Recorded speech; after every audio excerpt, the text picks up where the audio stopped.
Ce matin, j'aimerais ouvrir la parole de Dieu avec vous et aller dans le Nouveau Testament, dans un texte qu'on connaît bien, vu qu'il s'agit du dernier chapitre du livre des Actes des Apôtres.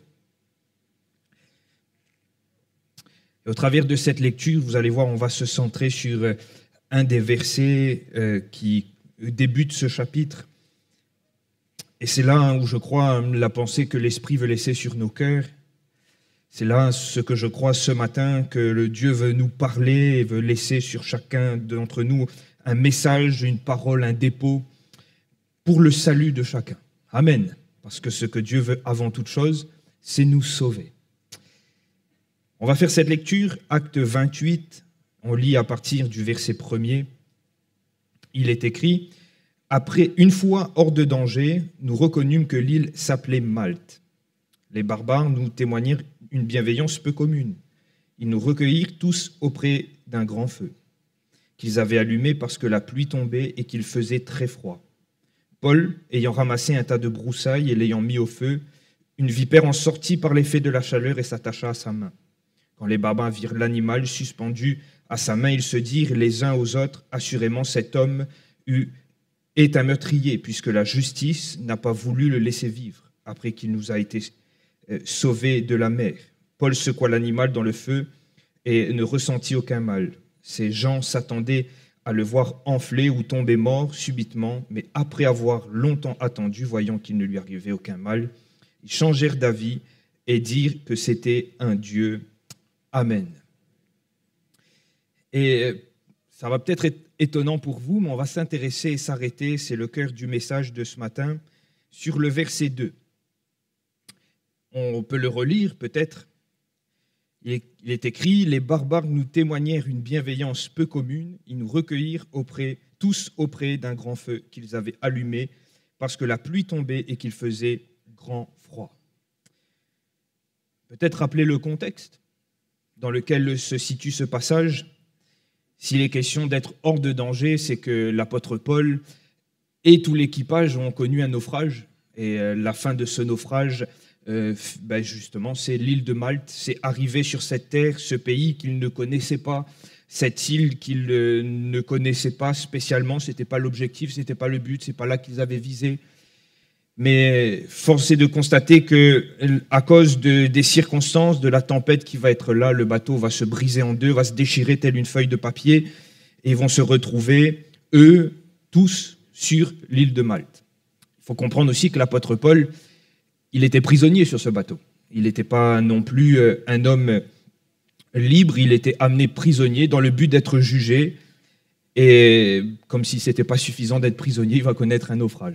Alors que de circonstances défavorables, que de temps difficiles, mais arrivé sur cette île de Malte, il y a quelque chose qui attire l'attention de l'auteur qui écrit. Il va dire que les barbares, c'est-à-dire les gens qui étaient là, ce peuple primitif, va leur témoigner d'une bienveillance peu commune. Dans d'autres traductions, il va dire une humanité qui était peu commune.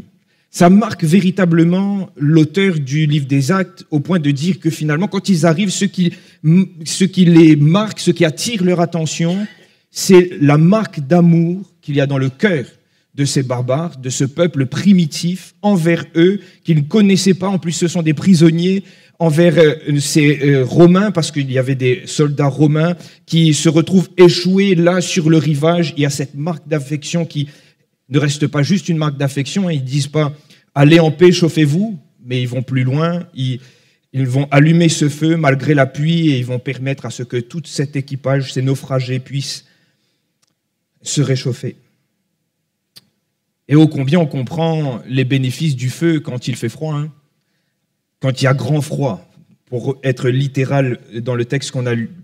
Alors c'est vrai qu'à La Réunion, avec notre climat tropical, le grand froid, c'est monter dans les hauts en plein hiver. On est loin du froid de Sibérie ou du pôle Nord, mais nous, on n'a pas besoin de grand-chose pour avoir un grand froid. Des fois, on est en hiver à Saint-Louis, il fait 20 degrés, on a un pull. On n'a pas besoin de grand-chose. Et on comprend tous les bienfaits du feu. Quand vous êtes dans les hauts, je ne sais pas si ça vous est déjà arrivé, mais en tout cas, moi, ça m'arrive souvent. Quand on est dans les hauts en famille, il fait froid. Qu'est-ce qu'on aime faire? On va dans la cuisine derrière, en bois, on allume un petit feu et on se réchauffe. Et au-delà, du feu qui réchauffe le corps, le fait d'être en famille autour de ce feu-là, on se réchauffe le cœur aussi. Ça vous est déjà arrivé? Ouais, oui. Moi, en tout cas, j'aime ça. Si vous m'invitez un jour et qu'il fait froid, allumons un feu, ok? Et ce matin, j'aimerais ne pas m'arrêter sur les bienfaits de ce feu sur le corps, mais j'aimerais amener une dimension spirituelle dans ce texte, parce que quand on a froid spirituellement, quand on est gelé à l'intérieur, il n'y a pas d'autre ressource que le feu pour nous réchauffer. Il arrive qu'on ait froid de corps parce que les circonstances font qu'il fait froid, mais il arrive aussi qu'à l'intérieur, c'est froid. Et on le voit dans les Écritures, il y a cette tendance plutôt à se refroidir. Hein. On voit Dieu qui reprend l'église de Laodicée en disant « Vous n'êtes ni froid ni bouillant, vous êtes tiède ». Ils sont passés quand même de l'état de bouillant à un état moins bouillant, donc ils se sont refroidis à l'état de tiède. On voit aussi dans l'épître aux Galates où l'apôtre Paul, même s'il ne parle pas là finalement d'une froideur spirituelle, mais il parle de personnes qui se sont refroidies dans la marche. Vous courez bien, qui vous a arrêté. Et je remarque que finalement, nous sommes quand même sujets, parfois, souvent, très souvent, à cela. Sujets à ce froid qui parfois est un grand froid glacial dans nos vies et qui glace notre cœur, nous fait perdre la vigueur, la passion des premiers moments lorsque nous avons connu le Seigneur.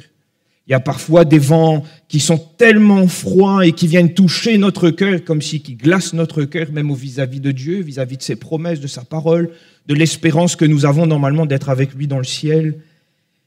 Et j'aimerais m'arrêter sur deux froids, deux grandes situations, deux grandes choses qui pourraient finalement nous amener à être dans cet état de froid spirituellement. J'aimerais tout d'abord voir que l'équipage a froid à cause de la tempête. Vous êtes d'accord avec ça? Pourquoi ils ont froid? Parce que le bateau s'est déchiré, ils ont dû nager, ils sont mouillés, et ils sont arrivés sur cette île de Malte, il y a la pluie, ils ont mouillé de l'eau de la mer, du coup il fait froid. Il y a le vent qui souffle, il y a la tempête qui est là, et il fait froid. On peut comprendre aussi qu'au-delà de la froideur du corps, à cause de l'eau, à cause des circonstances, il y a aussi peut-être un cœur qui est un peu froid. Pourquoi? Parce que, imaginez-vous, le bateau totalement hors de contrôle dans la tempête, malgré tous les efforts, malgré la lueur d'espoir d'avoir vu un morceau de terre au loin, ça n'a rien changé. Le bateau va se déchirer, sous la force du vent, sous le poids des eaux, le bateau va se déchirer. Et on a vu ça dans le précédent cyclone.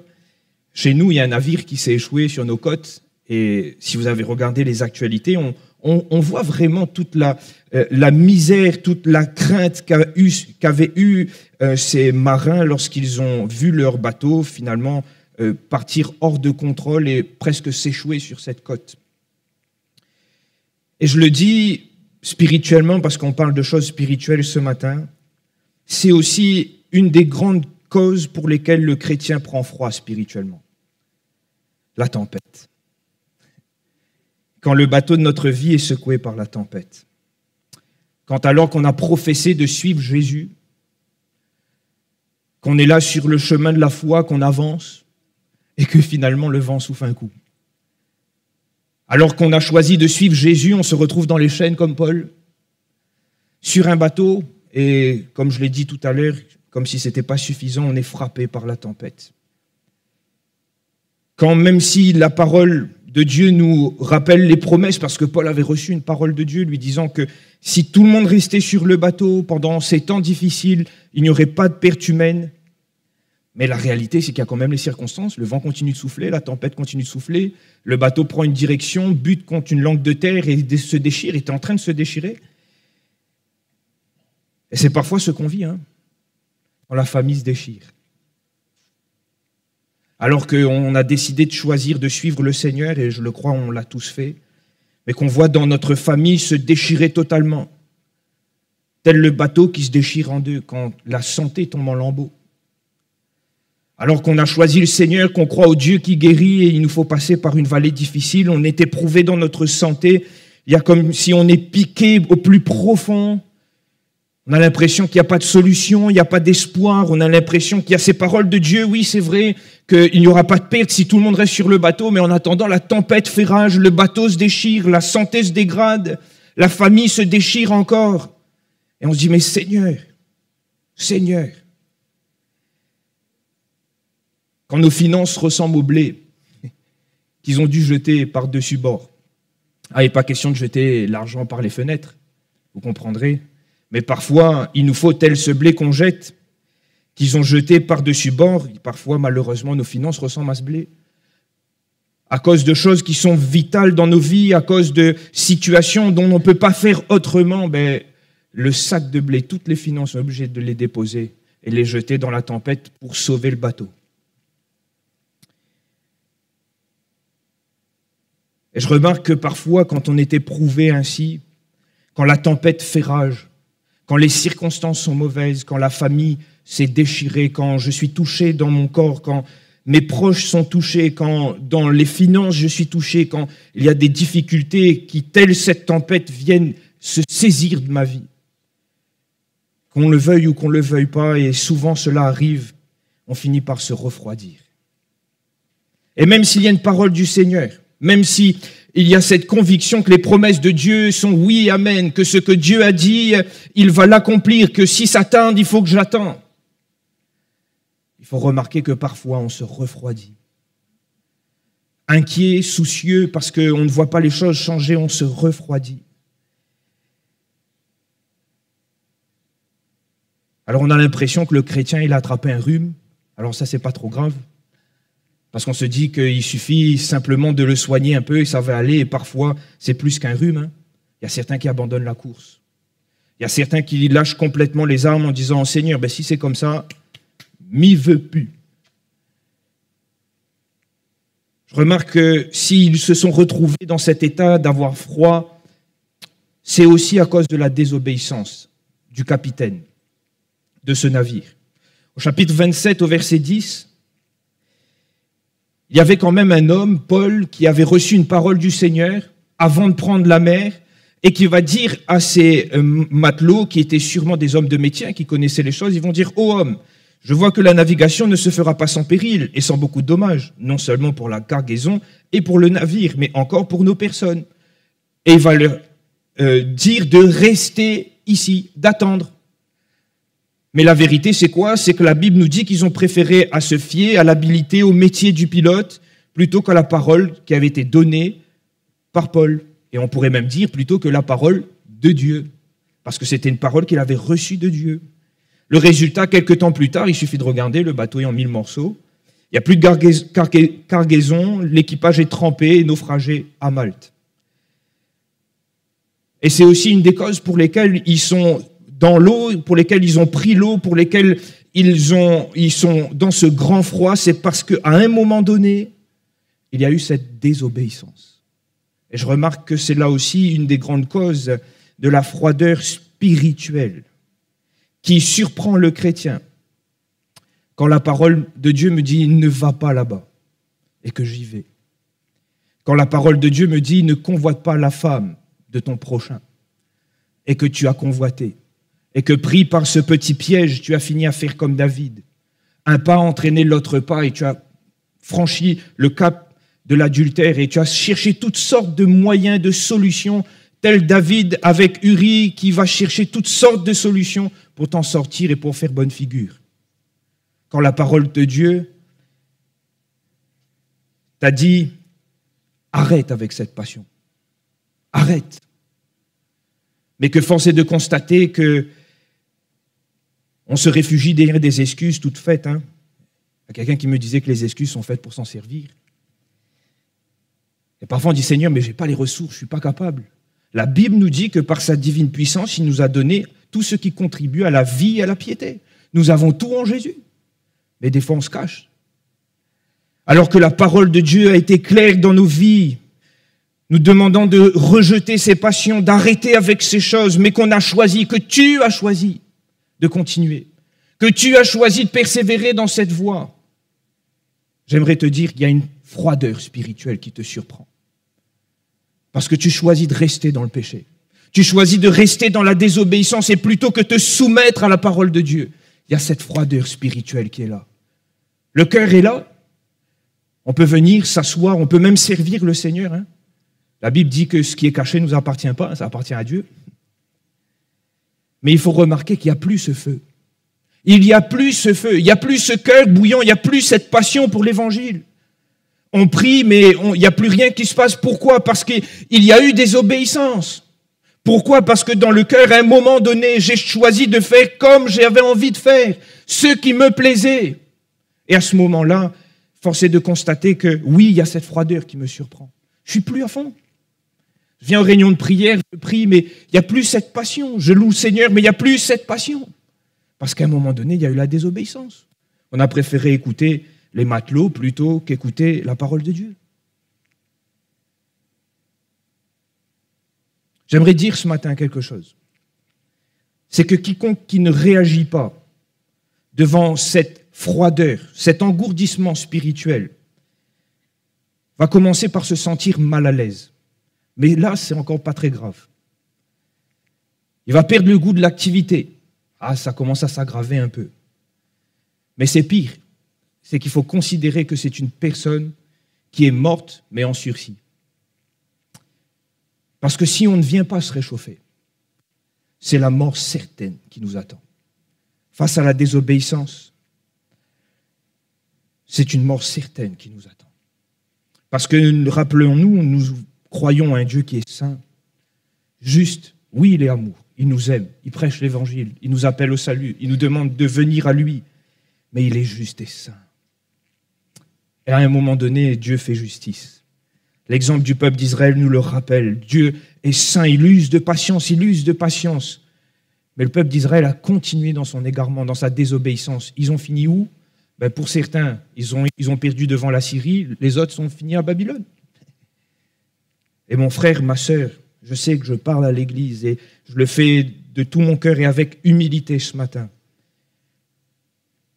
Il y a parfois des choses telles un grand vent froid qui viennent glacer notre cœur. Mais ce n'est pas là où le Seigneur nous appelle. Regardez cette église de Laodicée. Dieu a dit, tu n'es ni froid ni bouillant. Et le problème, c'est que Dieu a dit, je te vomirai de ma bouche. Mais ce n'est pas là ce que Dieu veut pour nous. Ces paroles ne sont pas là pour nous accuser, nous juger. Ces paroles ne sont pas là pour venir encore nous condamner ce matin. Non, parce qu'à cette lettre au Laodicée, Dieu envoie encore un appel, repens-toi, alléluia, repens-toi. Parce que Dieu veut à tout prix que son Église soit bouillante. Dieu veut que tu sois bouillant. Alors, ce matin, j'aimerais avancer dans le message et réfléchir avec vous justement à ce feu. Nous sommes une église pentecôtiste quand même, difficile de ne pas parler du feu et de ne pas parler de l'esprit. Mais avant d'entrer vivement dans le sujet, j'aimerais considérer le texte. Il est dit qu'il y a eu de la pluie. Donc, s'il y a de la pluie, le bois est sec, mouillé. Oui, le bois est mouillé. Est-ce que vous avez déjà essayé d'allumer un feu avec du bois mouillé? C'est super, hein? Ça marche bien. Est-ce que vous avez déjà essayé, ne serait-ce d'allumer un feu avec une allumette mouillée, trempée, ou la boîte d'allumettes mouillée ou trempée? On est comme ça, on s'agace, ça ne marche pas, et ça ne s'allume pas. Et c'est la réalité, le bois est mouillé, il y a de la pluie, mais il y a un feu. Ça me fait penser à cette image dans l'Ancien Testament de l'autel d'Élie, totalement mouillé, avec le sacrifice posé sur l'autel qui a été rempli d'eau. Humainement, on ne peut pas allumer un feu quand c'est mouillé. Humainement, on ne peut pas faire embraser un feu quand c'est mouillé. Même des brindilles, ça ne brûle pas quand c'est mouillé. Parce que cela n'est pas possible logiquement dans la conscience humaine, dans l'intelligence humaine, ce n'est pas possible. Vous pouvez même prendre un chalumeau avec une bûche de bois qui a été trempée, vous pouvez l'allumer comme ça ne brûlera pas. Au mieux, ça sèque un peu, mais ça ne va pas plus loin. Et je dis cela pourquoi? Parce qu'il nous faut comprendre que celui qui allume le feu, c'est l'esprit. C'est Dieu qui envoie le feu du ciel, c'est Dieu qui envoie cette étincelle pour que le feu prenne. Nous avons besoin non pas d'un feu humain, mais d'un feu spirituel. Nous avons besoin de ce feu qui réchauffe, et ce feu qui réchauffe, c'est l'Esprit. Nous avons besoin de revenir à être un peuple de Pentecôte, à vivre cette vie de l'Esprit. Nous avons besoin que l'effusion du Saint-Esprit soit encore au milieu de nous, que Dieu envoie son onction encore chaque jour dans nos vies, mais aussi dans notre Église. Si je veux sortir de cette torpeur spirituelle, si je veux sortir de cet endormissement, j'ai besoin du feu. J'ai besoin que l'Esprit m'allume de nouveau. J'ai besoin que l'Esprit me renouvelle. J'ai besoin que l'Esprit embrase ma vie. Mon frère, ma sœur, tu as besoin de l'Esprit de Dieu. Ce n'est pas facultatif ce matin. Tu as besoin de l'Esprit.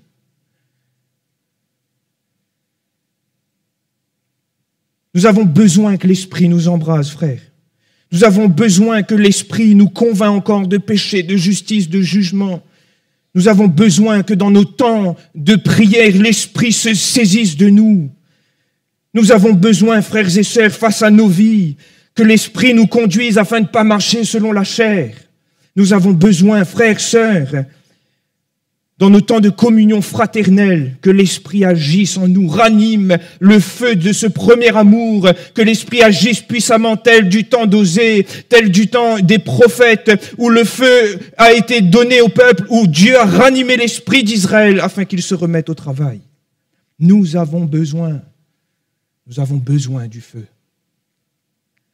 Mais mon frère, ma sœur, j'aimerais le dire, s'il y a fallu cette première étincelle pour que le feu prenne, s'il a fallu allumer, et c'est ce que ces barbares ont fait, c'est le geste d'amour que ces barbares ont fait.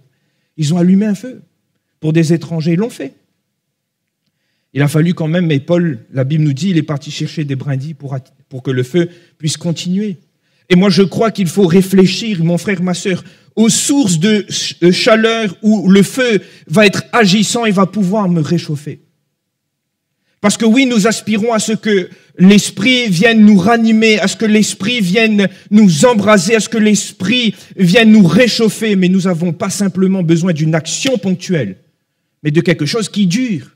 Nous avons besoin que ce feu dure. Nous avons besoin d'être près d'une source de chaleur où ce feu agissant me réchauffe continuellement, pour pas que je prenne froid. Je l'ai dit tout à l'heure, nous avons cette tendance à nous refroidir. Il suffit de temps difficiles, il suffit de tempêtes, il suffit parfois de ne pas regarder à ce qu'on fait, il suffit parfois même dans notre vie de tous les jours de laisser la chair prendre le dessus. On se refroidit et on a besoin de rester près d'une source de chaleur. Et j'aimerais voir avec vous quelques sources de chaleur dans l'Écriture. La première, c'est la parole. Le prophète Jérémie va dire au peuple, ma parole n'est-elle pas comme un feu, dit l'Éternel, et comme un marteau qui brise le roc. Cette parole nous rappelle les promesses de Dieu, cette parole est là pour nous encourager, cette parole aussi est esprit et vie, nous dit l'Écriture. Cette parole, et nous voyons cela dans la création, agissant par la bouche de Dieu, la parole et l'esprit sont là en action, ensemble, en commun, afin de créer. C'est cette parole créatrice. Cette parole est puissance de Dieu, cette parole convainc, cette parole est là telle une épée à deux tranchants qui sépare jointure et moelle, qui est capable de séparer jusqu'à nos sentiments et notre esprit, qui est capable de juger même les profondeurs de notre cœur. Cette parole avec l'action du Saint-Esprit, parce que c'est lui qui allume le feu. Nous avons besoin, mon frère, ma sœur, si nous voulons ne pas être froids, de revenir à la parole. Pourquoi, d'après vous, l'Esprit nous amène tout le temps, dans quasiment tous les messages, à nous centrer sur la parole, à revenir à la parole? Mais parce que, mon frère, ma sœur, nous avons besoin d'être près de cette source de chaleur, afin de ne pas prendre froid. Le Seigneur veut que nous soyons bouillants. Et des fois, le peuple périt parce que le peuple a oublié de la parole.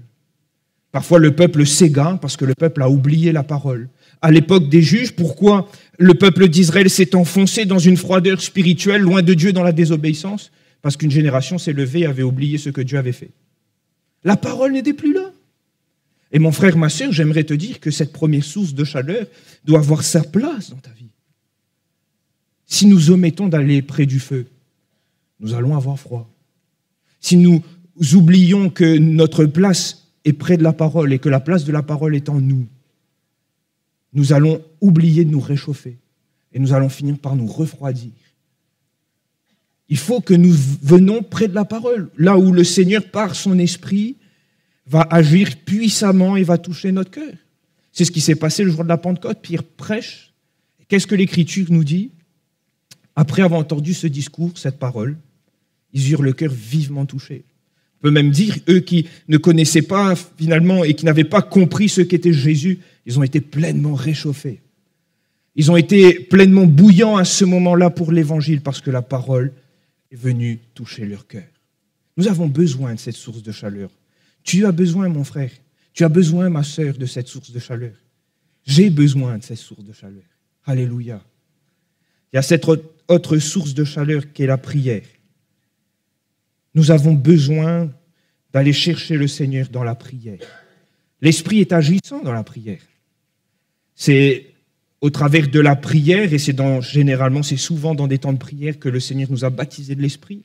Nous sommes appelés à exercer le parler en langue, parce que c'est ainsi que nous nous édifions nous-mêmes, nous dit l'Écriture. C'est au travers de ces temps en communion avec le Seigneur, par l'Esprit et par la prière, que le Seigneur nous communique aussi quelques dons, quelques paroles qui nous rappellent. C'est cet Esprit qui atteste à notre esprit que nous sommes enfants de Dieu. Et je crois que nous avons besoin de nous réfugier dans la prière. Pourquoi fuyons-nous la prière? Pourquoi fuyons-nous les temps de rassemblement où nous intercédons, où nous prions? Nous avons besoin de la prière. Souvent, on imagine cela, que la prière, c'est la respiration de l'âme. Si on s'arrête de respirer, on est mal. Hein? Et si on prend dans le texte, c'est pas, imaginez-vous que de l'équipage avait choisi de ne pas venir au feu. Il y aurait certains qui auraient eu la grippe. Il y aurait certains qui auraient été malades parce qu'ils n'auraient pas eu la chaleur du feu pour se réchauffer. Et c'est pareil pour nous, si nous voulons finalement pouvoir continuer à marcher, d'être bouillants malgré la tempête, parce que la pluie n'avait pas arrêté, la tempête n'a pas cessé en un claquement de doigts, ils se sont échoués, il n'y a pas eu soleil. La pluie a continué de tomber, la tempête a continué de souffler, mais ce qui a permis de changer la situation, c'est qu'ils étaient au feu. Et c'est pareil pour nous, ce qui va permettre que finalement la situation change, c'est aussi que nous venions à ces sources de chaleur. Et notamment que nous puissions vivre une vie de prière. Cela est indispensable. On le voit dans la vie de Jésus, on le voit dans la vie de l'Église primitive. Ils étaient là, ils persévéraient dans la prière. Jésus, on l'a retrouvé dans la prière. C'était tellement impressionnant que les disciples ont dit, Jésus, enseigne-nous à prier. Ça allait d'être bien, mais enseigne-nous à prier, Jésus. Et je crois, mon frère, ma sœur, qu'on a besoin de revenir à ça. Tu as besoin de revenir à ça, c'est à cela que le Seigneur nous appelle, nous, en tant que peuple pentecôtiste, on le dit, on est fiers de cela. Mais vivons-nous vraiment ces choses? Est-ce qu'on vient véritablement chercher le feu dans la prière? Avons-nous ce matin, as-tu ce matin pris le temps de prier Jésus? As-tu ce matin, dans un temps personnel de communion, dit Seigneur, je vais venir au culte, mais j'ai besoin de me réchauffer avant. Viens, Seigneur Jésus. Là, dans la prière, je veux te chercher. Communique-moi une parole. Seigneur, utilise-moi ce matin. Ou sinon, as-tu dit ce matin, ça a prié l'Église. Comprenez, frères et sœurs, un peu de paresse et la mort nous surprend. Et parfois, c'est ce qu'on, malheureusement, on vit. Ne pas rester près du feu et finalement, c'est le froid qui nous surprend, si on prend dans le texte et dans le contexte. J'aimerais aller sur cette dernière source de chaleur. C'est la communion fraternelle. Je l'ai dit tout à l'heure, au travers du feu, dans la vieille cuisine en bois, dans les hauts, on se fait du bien, on se réchauffe les cœurs parce qu'on est ensemble. Mais c'est un peu aussi la vérité quand on est dans l'église. On se fait du bien quand on est dans la communion fraternelle. Il y a des bénédictions qui sont réservées à la communion fraternelle. Il y a quelque chose de bon à venir chercher au milieu de nous, quand on est rassemblés, quand on est ensemble. Je remarque dans l'exemple des disciples d'Emmaüs, alors qu'ils étaient là sur le chemin, ensemble, tous les deux. Ils marchaient, Jésus était là. C'est comme nous, la Bible dit quand 2 ou 3 sont assemblés, Jésus est présent. Donc ils sont tous les deux sur le chemin, Jésus est là. Ils ne comprennent pas tout ce que Jésus dit sur le chemin. Ils ne voient pas forcément ce que Jésus est en train de l'amener. Ils n'ont même pas compris véritablement que c'était Jésus tout de suite. Mais alors qu'ils arrivaient, que Jésus n'était plus là, ils ont discuté de ce qui s'est passé sur le chemin. Et vont dire, mais nos cœurs ne brûlaient-ils pas quand il nous parlait? Comme quoi, dans la communion fraternelle, quand Jésus est présent, dans ce tous ensemble de ces deux disciples sur le chemin, avec la présence de Jésus, leur cœur s'est réchauffé. Alléluia. Et je crois que c'est une réalité que nous sommes aussi appelés à vivre. C'est tous ensemble dans cette chambre haute que le feu est descendu. C'est tous ensemble, après que Pierre soit sorti de prison, que l'Église s'est retrouvée encore dans la ferveur, dans la prière, que Jésus était présent et qu'il y a eu de nouveau cette action puissante du Saint-Esprit, le lieu où ils étaient trembla. Oh, plaise à Dieu que ça nous arrive. Mais ne tremble pas parce que les murs bougent, mais parce que l'Église est en prière. Il y a cette ferveur, on entend l'Église louer, on sent qu'il y a ce feu qui est embrasé en nous. Alléluia. Mon frère, ma sœur, nous avons besoin de rester près de ce feu qui réchauffe. Pas simplement le corps, mais qui réchauffe l'âme. Et nous avons besoin pour cela de revenir à ces sources où le Seigneur, par son esprit, vient nous réchauffer, vient nous ramener à être bouillants, vient enlever cette froideur spirituelle. Nous avons besoin de laisser l'esprit encore nous convaincre. Si tu as désobéi, si tu es dans une conduite qui ne plaît pas à Dieu, tu as besoin de laisser l'esprit encore venir par la parole, par ce que tu entends ce matin et par l'action de l'esprit qui est présent. Tu as besoin de laisser le Seigneur venir séparer ce qui n'est pas de lui et ôter ce qui ne vient pas de lui afin de pouvoir être bouillant de nouveau. Le but de tout ça, mon frère, ma sœur, je l'ai dit en citant Laodicée, c'est que le Seigneur ne nous vomisse pas, ou plutôt que nous puissions être au ciel avec lui. Alléluia. J'aimerais terminer avec cette ouverture. Ce n'est pas le propos de mon message directement, mais cela nous amènera à réfléchir et à considérer des choses. Si nous n'avons pas ce feu, nous ne pouvons pas prétendre réchauffer les autres. Comprenez ? C'est ce qui a touché le cœur de l'auteur. Ces barbares sont arrivés, on ne sait pas comment ils avaient fait ce feu. La Bible ne nous dit pas. Mais parce qu'ils avaient ce feu, ils ont exercé l'amour, l'hospitalité, et ils ont pu réchauffer tous les naufragés qui étaient là sur le bateau. Si nous ne sommes pas un peuple embrasé, si nous ne cultivons pas ce feu au milieu de nous, si tu ne cultives pas ce feu dans ta vie, tu ne peux pas prétendre à aller réchauffer celui qui est totalement froid parce qu'il vit dans le péché.